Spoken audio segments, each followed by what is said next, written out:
আল্লাহর কুল করতে, ভরসা করার মতোই ভরসা করতে। আল্লাহ পাক তোমাদেরকে পাখিদেরকে যেমন করে রিজিক দেন, তোমাদেরকে ঠিক সেইভাবে রিজিক দিতেন।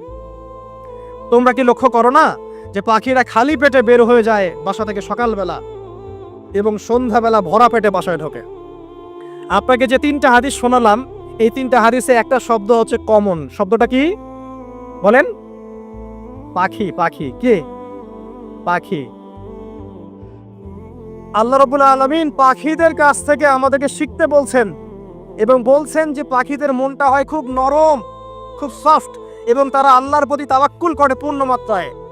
তারা সকালবেলা ভোরবেলা বের হয়ে যায় এবং সন্ধ্যাবেলা বাসায় ফেরে, খালি পেটে বের হয়, ভরা পেটে বাসায় ফেরে।